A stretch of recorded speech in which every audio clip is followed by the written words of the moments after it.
I'm Timmy. I'm Justin. I'm Nathan. And this, believe it or not, is Three Old Tech Dudes. Again. Have you driven a Ford lately?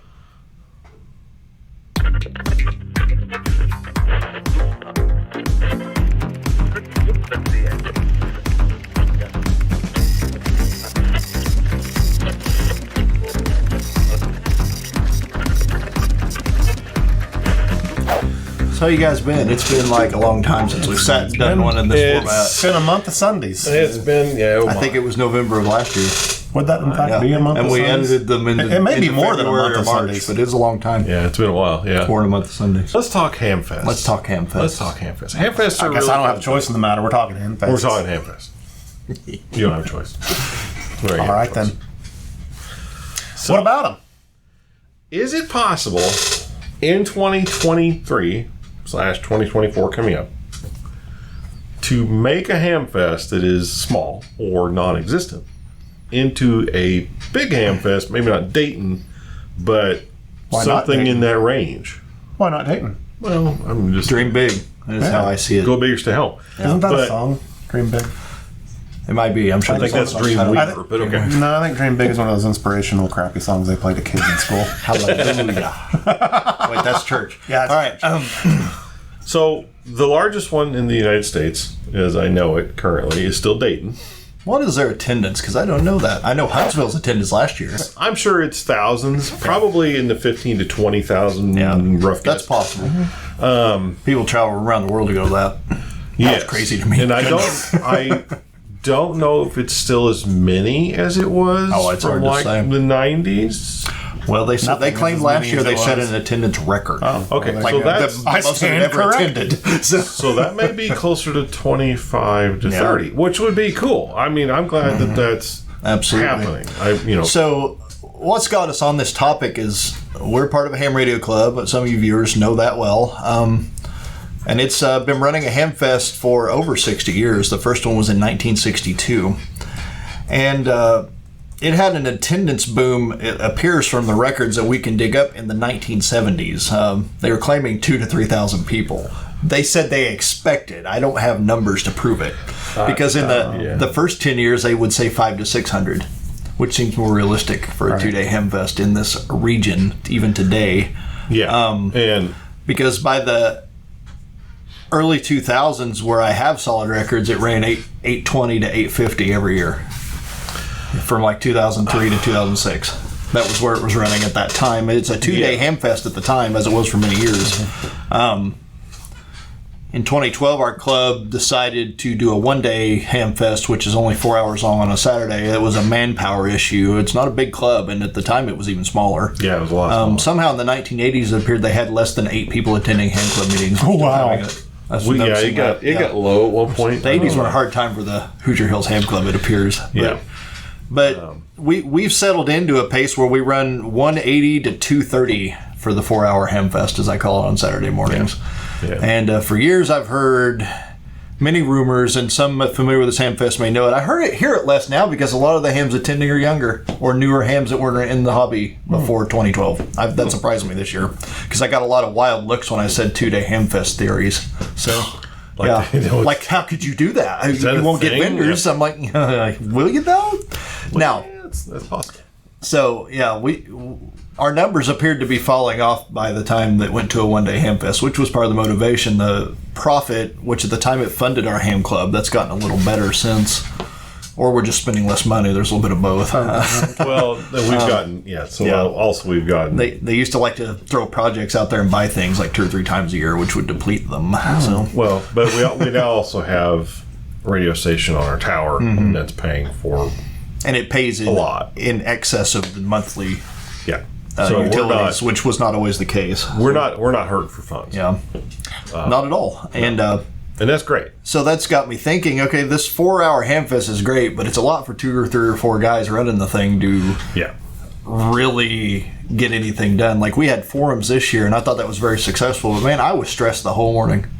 And that's on me, but it's because I tried to take a lot on myself. But the more I think, it's like, why aren't we spreading that out? Why does it have to start at 8 in the morning? That's awful. I'm just going to say it. I don't understand starting Hamfest at 8 in the morning. You know what? Or 7 in the morning. Or people showing up at the gate at 5 in the morning. That's the part that kills me. I don't understand. It's so common. Yeah. Like, we were there at 6, and there were already people waiting on us. There were at least 3 people set up in the outside area with lights on, doing sell. They were fully set up. I don't know what hour they got there. That's ridiculous. Earlier than me. That's fine, but I kind of have this thought: is why can we not? There's fiscal reasons we went to a one-day Hamfest. Rent of the facilities we use. It went dramatically higher. Yeah, it went from something like $400 in the 80s to $600 in the late 90s to $1,500 at the end of the 2-day Hamfest, which is about where we'll land if we go 2 days. Yeah. And in the heyday of our Hamfest, it was actually, the grounds were free, right? Because it was. I've heard that. I don't have proof of that. It was held in a different locale. An old, when it was at Spring Mill. Yeah. Even in the early, because I've talked to a couple of very old members who aren't around here anymore who remember, like, particularly the 82 to 84 Hamfest, and they were like, they gave it to us for free. I don't know if that's true, but, like, because that doesn't seem likely. Well, that's early enough that maybe. Yeah. I don't know. The first time I went to our Hamfest here was the Hoosier Hills Ham Club, Hoosier Hills Hamfest. I'm gonna say it was either 89 or 90, and I was shocked. I mean, just shocked how many people were at this thing. Sure. It looked like our fair. That's amazing. The amount of people there, it was people. huge. And was it Claude Anderson? That's not gonna be right. That sounds wrong. Anderson was the last name. I'm drawing a blank now. Was one of the original members. See, Frank Anderson. I was fortunate enough to meet several of the original members of the club from when it began. You're the only one of us that did that. And some of them and Frank was a really, really nice guy. Yeah. Really nice guy. And because so we had a mutual friend, and he and the mutual friend knew I was trying to get into ham radio. So he's like, well, call this guy. And he let him know I was going to call. So I called him. He's like, you should come out to the Hamfest. I'm like, well, there's one locally? I had no idea. Yeah. I was, just high school, just got out of high school. I was an idiot, My. Well, who isn't when they get out of high school? Sure. You're like, yeah, I know everything there is to know about everything. But I was like, when I got there, I was truly impressed, one, how big it was like, these are my people. That's true. That's cool. Yeah, and the amount of electronic for the green electronics, right? So the amount of electronics junk just sitting around, you're going parts. That's still a big part. That's still a thing. But it was amazing how big it was. Well, so the question on our little round blue table here is, can you go back to that in modern day? Can you exceed that even? And I believe the answer is yes. I'll be satisfied with just going I would too. So just to be transparent, and we haven't even had our ham radio club meeting to tell the club this, we sold 234 tickets this year, which we think is a big deal when you sold 180 or 195 the year before. Yeah. And we had a competing Hamfest due to a series of misunderstandings and events that mostly people thought we should move our 60-some-year-old Hamfest for a 5-year-old one, and that ain't happening. Not that you're annoyed or anything. Well, not to mention, like, I explored it, and the club said no. So one of the guys, so the date was already set, too. I will just preface that we set the date set. We don't have any way to control because we don't own the grounds. Yeah, that was the biggest problem with moving it, was we had contractually obligated to that. However, the other party said the same about their Hamfest. Which I mean, that may be true. That's fair. Unfortunately, then it just is what it is, which is what it was. So for the record, October 12th, 2024 is the Hoosier Hills Hamfest. That is the second Saturday in October. It's not the first. I know it was on the first for like 10 years, and we advertised it was always on the first Saturday, which I wish had never happened. So, all right, I've got my grievances aired. That was undoing that, In all because it's not always on the first Saturday. Yeah, well, the club can change that at any time. One of the members... didn't really forget. The NRL won't let you put it on the calendar like too early. And then, like, it's a ham club. It's not our full-time job, so you don't circle back real fast sometimes. And apparently the ARRL does not know how SQL works. There's a lot of grievances on development software at the ARRL. I don't think. Like Logbook of the World, nobody should have to directly deal with the certificate, yet they have you handling a honest-to-goodness SSL certificate. They mail the SSL certificate to you. When they should have software that's automating that. So, yeah. Who does that? They do. Because that's how they developed it in 2003, and they never changed it. Yeah, and they like I said, they're not as much as they should be tech savvy. They've missed a lot. I can't apply to ham radio in general. Anyway. I don't think it does. But the guy who was supposed to put it on our calendar, oops, I got it a little bit late. It's on me. It's my fault. I totally forgot about it. I was sitting there at a club meeting. I'm like, oh, I got to put this on there. I forgot about that. But it was like February. Yeah, it was like February, March. So it wasn't it wasn't like it was in September, a month before. And it's not like I work for a living and deal with things and have stress and kids and everything. So the short of it being, I was impressed because even though we had a Hamfest conflict, that we grew. We grew when there were whole groups of hams that we see every year from regions in that area that did not come to our Hamfest. Yeah, they did not. Some had conflicts, but I think some of them went to the other one, and that's fine. Yeah, that's their choice. Yeah, so, it's their choice to do. I would rather not have anybody compete with us, so we're trying to make sure that everybody understands when ours is. So we can it's not. Especially since all of that kind of motivated me because I like the 4-hour Hamfest, but in the end, it's kind of a tailgate party. We're talking about 234 ticket sales being a big deal, and I don't care about profit. That's been a thing within our ham club too. Is concerned if it makes money. It's like I don't even care if it makes money. It should maybe pay for itself. Maybe lose less than $200. I'd like it to not lose money. But I would be willing to lose up to $200 just to have a cool Hamfest. Yeah. Because we're not hurting over that. My personal opinion, which, I'm a voting member, but I'm not going to be on the board this year. I need a year off. Because you're a big slacker. I know. It's okay. We got young blood coming in. Yeah. So my son's going to be. Yeah, he's going to be the vice president. That's pretty deep. But that's okay. But my personal view, monetarily speaking, and if you come to our club meeting or you can find someone who's part of the club, they can tell you how much money we have. I mean, we announce this. We're not for profit, so we literally publish the number. Sure. And it's a lot, but for most clubs anyway. My personal belief is I don't care because I also know how the finances work in the club, and again, anyone who shows up can literally see this. It is just here's the paper, or email or whatever. Mm-hmm. It doesn't bother me to go. We're going to take half that and try and make this good. Honestly, now I think it would bother some members a lot. It probably would, but I'm also like, if you don't build it, they're not. The problem we've had with the Hoosier Hills Hamfest that has made it smaller. Yeah. Was we tried to make it easier. We were successful at that. We don't have to run the gate with a gate chairman at the top of the hill like we did for the years of the 2-day Hamfest. We don't have to have somebody that just handles the refreshments, even though we kind of did this year. We were able to run the Hamfests with a minimal number of people like we often do. We had 3 or 4 people that volunteered to sell tickets. We did 1-hour shifts for we don't even usually sell from 11 to noon the last hour. No, and I think one person asked where they could buy a ticket, and that was all I saw. Yeah, and it's interesting though because I'm like, we made it harder, we made it cheaper to run, so we still made a profit of $400 to $800 a year, which is about where we land still. Some years it crosses 1,000. It may have this year actually. Now that if I've seen the numbers, and it's pretty close. I mean, we probably did all right. Mm-hmm.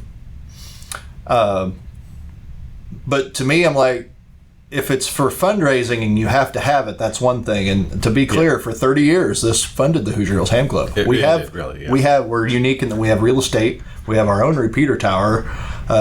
We have equipment that sometimes gets damaged. Of course, we have insurance, but you got to pay for the insurance. You got to pay for the fire alarm, or not fire alarm, but the burglar alarm, so people don't come rip off your stuff, because we have all that. So, electricity, etc. But we're at a point where, why do we have the Hoosier Hills Hamfest? Is it to fundraise? Well, that's still how we're kind of operating it. Is it to have the best Hamfest in southern Indiana, if not all of Indiana? That's where I want to go. Yeah. And that's going to take more than a 4-hour sales thing. That's going to be start at 9 a.m. on Saturday, run till evening, have some sort of big dinner whether free or otherwise. It used to be free. That seems a little hard, but we'll see. Depending on cost. Things like that. Everything costs more. We used to have a chili supper. Because I actually hear a lot about the chili suppers. Like, man, I sure miss that chili. I've had 2 people since I mentioned this come up with it. Even after the Hamfest go, it'd be great if you guys did something like that. I like chili. The chili supper was a fantastic way to just sit down with friends. Yeah. And it's a lot of friends there. And that's everyone kind of knows everyone. That's when it becomes a fellowship event and not a giant electronics yard sale, which I love that part. And that'll be there. And but I think we add so more in things, the evening, more cool things. Like in the evening, a fellowship time, an enjoyment. I mean, there were occasionally board games or card games going on. There was people just talking about ham radio, and a lot of guys like me going, like I was just absorbing all of it. And these guys talking about working, DX in the middle of nowhere and all that kind of stuff.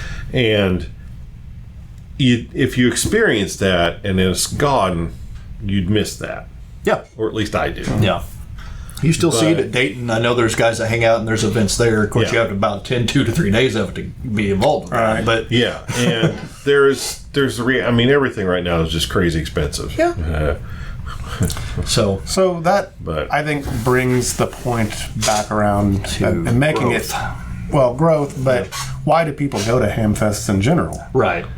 Because the reality of it is, most people don't go just to buy things anymore, because with the internet, if you want something, you can generally find it and eBay probably find a better price. We did. Sometimes it depends on what it is. We'll show you some stuff in one of the videos coming up, where a couple things we bought at the Hamfest. At least I bought, and we've got some. Sometimes people are willing to cut you a deal just because it's easier than listing something on eBay, really dealing with shipping, dealing with if it gets damaged, and you have to help file a claim and all of that stuff. Yeah. You don't have to deal with that. Yeah, you just walk up. Hey, what's for the radio? What do you want for the radio? Literally, this guy's like $50. That he went home with. Like I sold some laptops this year. That was something I hadn't done. It was a very successful venture for me. I made a lot of money, and I only went home with one of the 5 I brought. So just had a similar experience selling some years before. No shipping, no eBay headaches. So Hamfest, I think one thing, if you've never been to Hamfest first, you should go. It is a really neat, just electronics and a lot of other radio communication equipment, and computers are there as well, just to experience it. But I think it's what I think the ham radio community needs to be pushing with Hamfest, at least a little bit. Now, some of these can't do it because you just simply don't have the time and money. Right. But I've even seen some of them have this on a small scale, and it works. Like the Duggar Hamfest, which I go to, even though it's small, it's in a room, maybe 50 by 100. I mean, it's not a very big thing.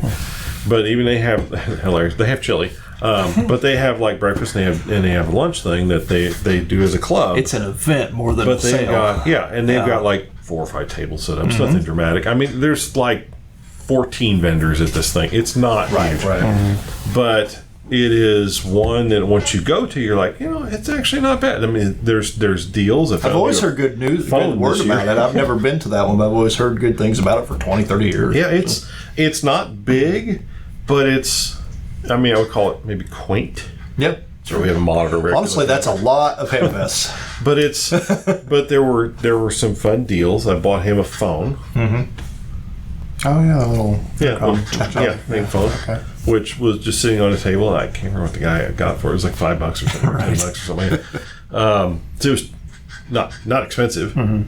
There were several other things there, and you just find like some old electronics pieces. There was some stereo equipment there. I probably should have bought, but you can find newer stuff too. I mean, the laptops you were selling weren't ancient. A couple of them were within 5 years, 6 years old. So they were very usable. They all had windows on them, and there was some Raspberry Pis floating around our Hamfest this year. Yeah. So, and there were plenty of good radios. There were a few years that were pretty thin on them, but we've had pretty good Hamfest where there's actually lots of reasonably good used ham radio equipment to choose. Yeah, I bought that dual bander. I bought that dual band. You got icon. new old icon to you. Yeah, we'll have a look at that after. And it works. Kind of in the direction of the subject of our video. Can you grow a small Hamfest after it's shrunk? Because I've heard for years they're dying. I think you can, and I think I have a plan on how. We'll see if it works.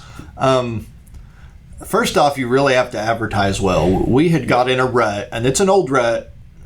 Years ago, we would spend a lot of money mailing paper flyers. And it was $300 to $600 a Hamfest to do that. Oh, yeah. And we usually paid to have them printed until we found somebody later that would print them for us for free, which was nice. But honestly, we've shifted to email, and we do that by collecting email addresses off of our raffle tickets. Yep. That gives a person an opt-out. I mean, they don't have to put it on there. I mean, you can just put your call sign on it, and some do for the drawings. But we use that to contact. I emailed the last 2 years' worth of people, and it was interesting to me how it was almost the same exact group of emails. There was a difference factor of maybe 40 email addresses between the 2 years out of the 200-ish tickets per year. And so that was all right. So... But that works, but it also limits you. You start going into, okay, well, you had 800 this year, you email them, 400 of them come, you drop off 2 years ago, and you start rolling down where your numbers drop. Yeah. We use social media this year. We have done this before, and I think it was successful because I had an accidental experiment. 2022 was kind of, I got out of the game a little bit with the Hamfest, even though I was supposed to be doing certain things. I didn't send the emails. I didn't pay for Facebook advertising. Yeah. Our attendance dropped by like 50 people. Yeah. And I heard rumors on, I was listening to the W9WI link system. There was a guy from Bloomington or Indy, and, well, did you go to Bedford? Another guy keys up. He goes, yeah, it wasn't very good. And I was nice and didn't key up, but I was like, well, you want to come help? I mean, that's how I take that. I'm like, it's 3 or 4 people doing the majority of this event. Well, I think that's you do better. Anyway, so this year we did. So, we still had complaints. We did. We always have complaints because they're humans. But I don't worry about it. We had food this year for the first time in several years. We didn't have food. That was a complaint. Yeah, so we had donuts. Food, and then they complained what food we had. Yeah, well, we could go back to no food. Which happened in the COVID area. It was too much of a pain initially, and then we actually have had trouble getting people to come do it. So we did it ourselves this year on a small scale. But I think we can. But that's another thing. Yeah. It's kind of where I'm heading here. What I want to do with the Hoosier Hills Hamfest, and this is not set in stone, but I want to do it because I'm still trying to get hold of the fairgrounds people. They're not being real responsive. Because I want to nail not only the Saturday date we would expect if we can't pull this off, I want to reserve 2 days on the fairgrounds and 4 buildings. So our main building would probably be similar, but there might be another place for people to set up. We might have something like a DEF CON or one of these IT conferences where you have villages, where you have like a maker's village or robotics in another building. You can go look at stuff, or even stuff that's sold for hobby things like that, or RC cars, or any number of things. That we're going to invite a lot of things out. Is basically what's going to happen. That'll be a part of the event that people can come see. A big tech event rather than just a single thing. And the idea is not to make more money from ticket sales. It's to drive foot traffic up, to grow the Hamfest, because I feel like if you can grow your foot traffic, you can get a stronger vendor for ham radio or even these other things and make it like a ham radio and hobby festival. Yeah. I don't know if we're going to go that far with renaming it this coming year, but I'd like to see it be more than it is. And it'll be Hobbytober. Hobbytober, yeah.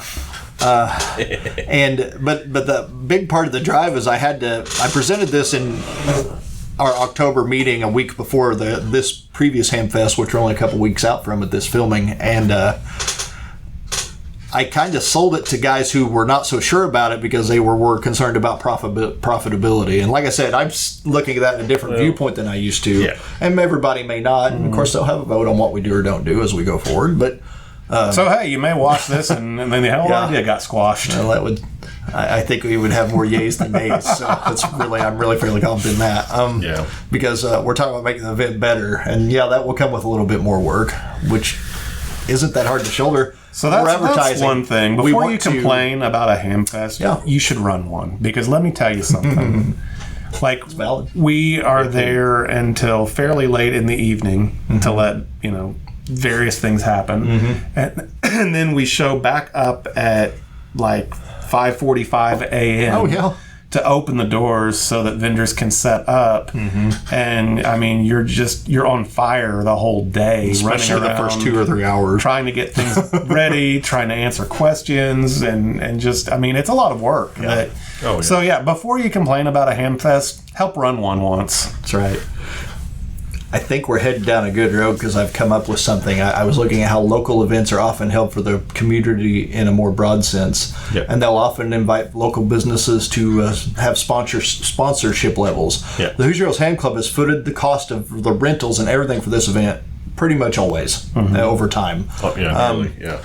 They would often get a door prize donation from a major vendor when they could land one. That's getting harder for smaller Hamfests because they're very selective into the big shows, which makes sense. We actually run a small business together, the three of us, and I do an eBay business. I'm always looking at cost, What's the point of me going if I only sell 2 things, or 3 things? And they've got to look at that because to come to Southern Indiana, they're going to be driving 2-hour minimum, if not further. So to come to an event like this, which is another reason it needs to be more than 4 hours long. That's another issue I've got. And it does, and we could start at like 9 or 10 a.m., but why not run it till 6 or 7 p.m.? And that doesn't mean, that also helps the people running the event because you're not running around like chicken head cut off. You can space everything out across 2 days. Give yourself a couple hours break here and there, just go rest or something. Yeah. Or work things in shifts across the weekend even. So. Yeah, like as a worker at the Hamfest, you realize really quickly that you don't have the time to go around and see everything. No. Because I went back and I'm sitting there thinking, all right, I tried to rent a table even with someone else this year, and it's like, I'm not doing that next year. Yeah. Like at ours, anyway. I'll put my tables in other people's Hamfest. But it's kind of a thing, is getting the word out's the trick. Yeah. Get it in front of eyes. I kind of circled back. We're kind of all over the place because we're excited. I have all sorts of things to say about this. Boy, are you excited. It's crazy. I don't know why I wish I could work on myself like this.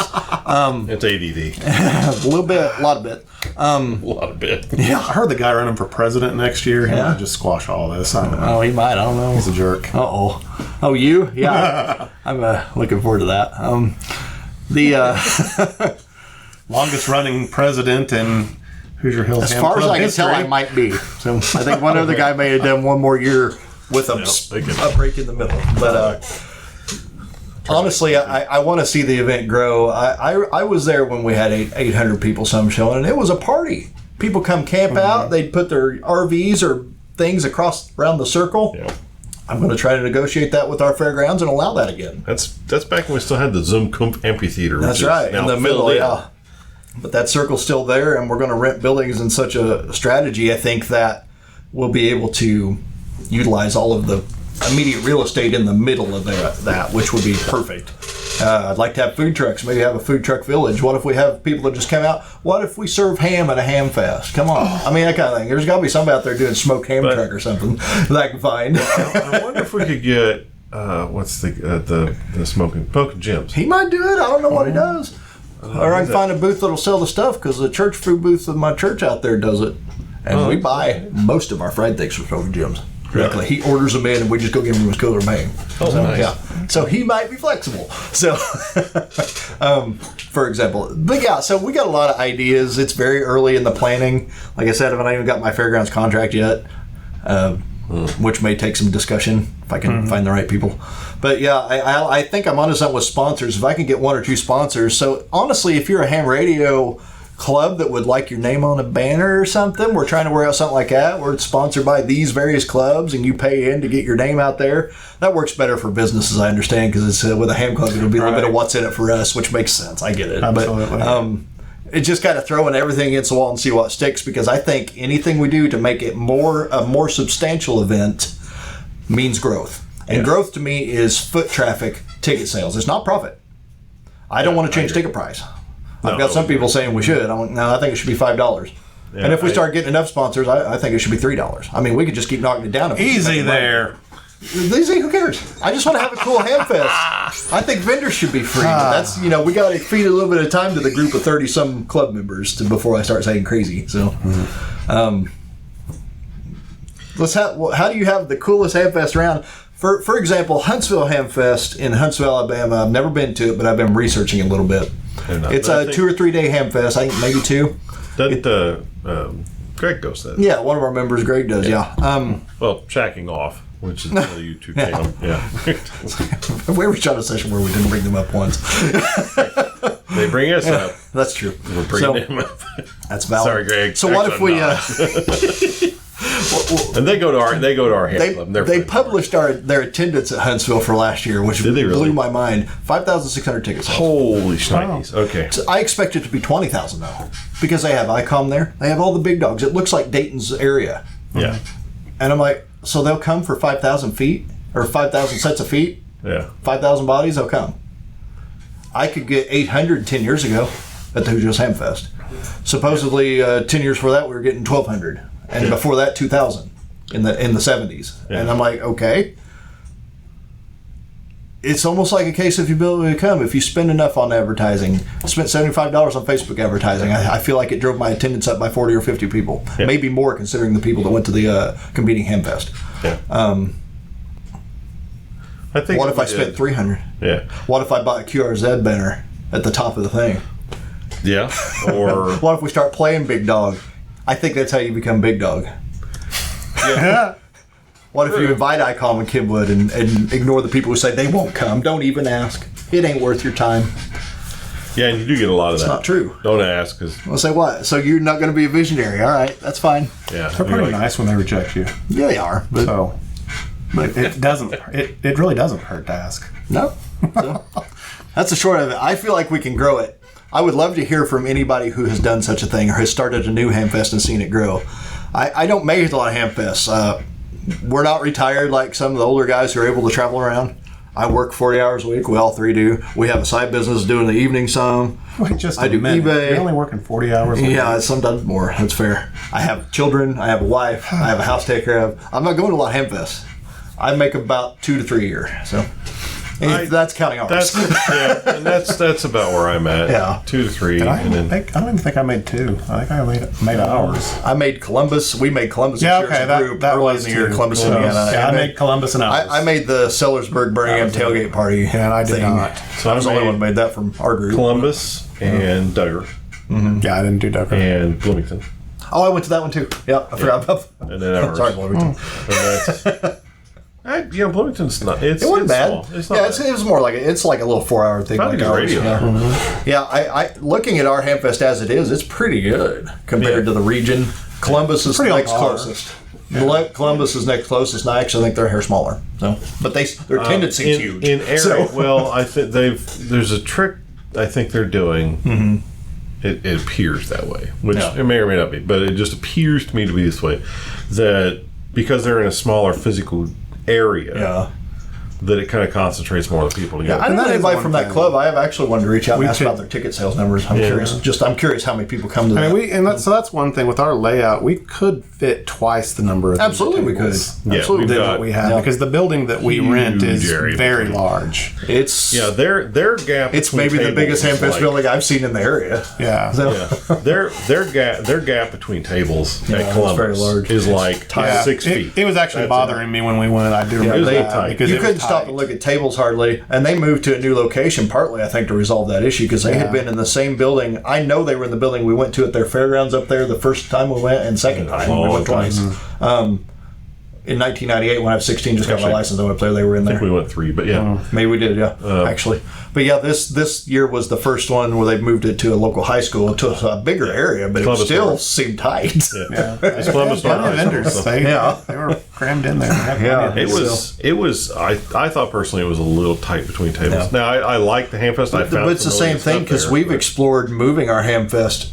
And we haven't found a facility that will suit us because of what we're used to. Like, I'll look around, I'm like, none of these are big enough for me, in my opinion. And I think we could make it work, but we didn't want to, was the thing. Fair, And I mean, we could... Because in our county, Lawrence County Fairgrounds is probably the best if you want indoor spaces. True. There are some other facilities with outdoor space that would be adequate. So, but it has been chilly a few times. There are it was October ones are like that. This it was nice this year. We lucked out. A couple years ago it was nice, but I think in the middle there it was cold one time. Yeah. Last year was cold. I think it rained a little bit this year, but not enough to drive people away from the outside. But I think one year it did come in pretty good rain. Yeah, it did.